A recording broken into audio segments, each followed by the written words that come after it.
Welcome back to Paige Gray Studios. The Swedish Death Clean continues in this week's episode. We are covering a new project I'm taking on that has all sorts of pops of color. I'm also going to be taking you along for home renovations in our own home. The window trims behind me got a refresh. This week's episode is all about side quests. It's going to be a good one.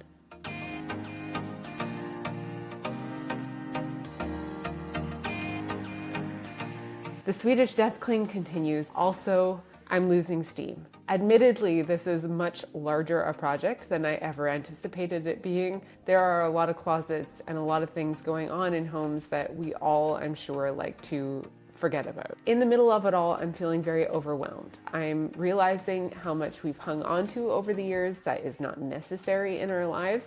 And the further along I get, it's true, the traction is helping, but it is also just completely daunting because it has shaken up our entire house. When I tackle a closet, I take a dual-pronged approach. I gather like-minded things together while letting go of anything I haven't used in a year.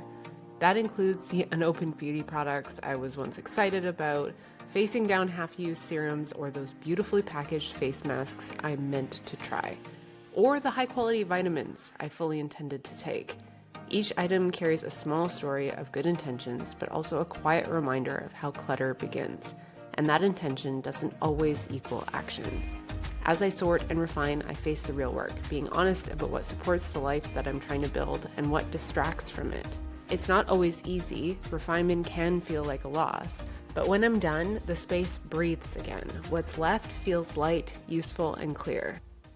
Let's run through this design project. This is a new client. It's a beautiful home in Ontario. My clients have come to me with a love for color, but not quite sure how to implement it and feeling a little bit hung up on their orange toned floors, which I mean, admittedly so, they throw a lot of us for a loop. Not having the funds to replace flooring isn't something to be ashamed of. It's something that we can work around.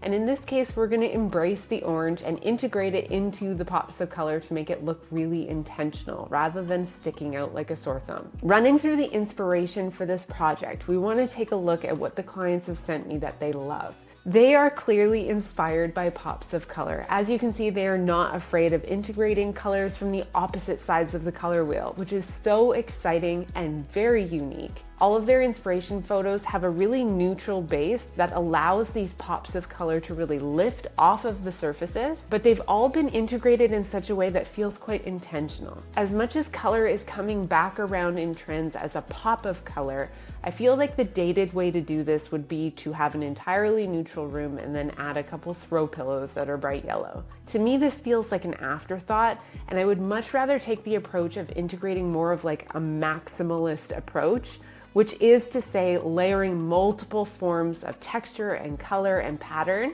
And that way the color that's popping has something to bounce off of that makes it feel grounded. With that in mind, we're gonna start by layering this beautiful jute area rug over top of the orange flooring. And instead of making an area rug a band-aid, we are going to lift and layer that orange toned wood up and over the carpet in the form of a coffee table. Already the space is starting to feel layered and intentional. By using the inspiration that my clients have sent me with the opposing colors on the color wheel as pops of color, we're going to integrate the flooring with a nice bright blue. Finding all these colors in one piece of artwork is the perfect jumping off point. So I found that here. I think it is divine. It is perfectly oversized, and layering it on top of really unexpected dark, deep color is going to allow all of these lighter furniture pieces to really pop. Now, we're going for depth, but not overwhelmingly so. We want to take these really bold design decisions and allow them to rest easy on a neutral bed of design choices. We're going to do this by addressing the fireplace first.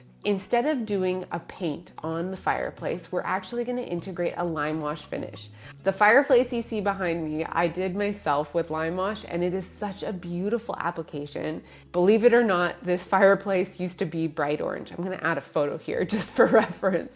Lime wash is a beautiful material. It is also very eco-friendly. We want to retain the flow between the different areas of this home. As you can see from the adjacent living room, there's one entrance. There's also a side entrance that comes in from a hallway that attaches to their kitchen. All of these go towards the glass door that that leads out to the patio. So we want to make sure that the flow of traffic is going to be comfortable to move through this space. It may seem counterintuitive, but what we're going to do is actually place a sofa in the center of the room. I'm going to put an apartment-sized sofa in a natural linen cotton blend that is perfect with a nice shallow arm, so visually you're not tripping up over the sofa. What I would really love to see is the alternate wall by the fireplace have some love and attention with color. We are going to integrate some built-in cabinets that are low and lean on either side of this fireplace.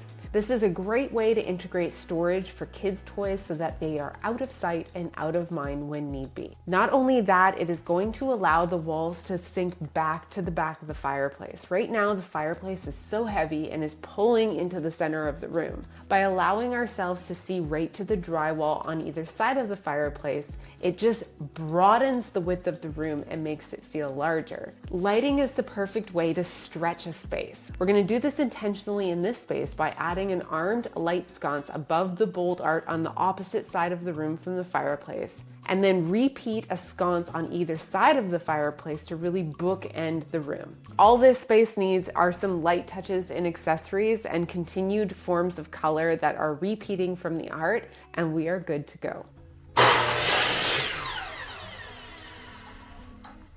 Today, I am taking apart these window trims. We have been waiting to do this project for a long time. We've moved the furniture out of the way, and I've gone ahead and taken an X-Acto blade around the outside of the window trims, and now I'm gonna go and pop them off so that we can put new trims back up. Trim isn't a dramatic transformation. It's slow, it asks for precision and a lot of patience, but there's something grounding in that. Taking care of these little things, the overlooked details, it's a quiet kind of respect for the space you live in. I grew up around power tools. Watching my dad take on renovations was just a part of life, and now I get to do the same, but this time in my own home with my husband and our family. Even with all that background and an undergrad in industrial design, there was a time when I didn't fully trust myself with this stuff. I'd second guess measurements, overthink every step, but little by little, project by project, that's shifted.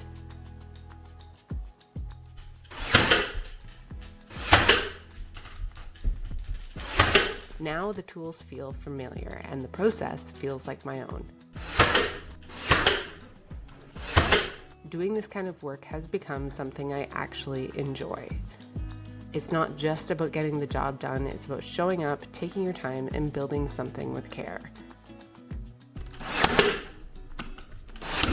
If you've enjoyed this video, I would so much appreciate the support by subscribing to my channel and liking and commenting on this video. I am here to reply to whatever comments you send my way. I would love to discuss design further with you. It is my joy to be here in this way and bring intentional design decisions to your home.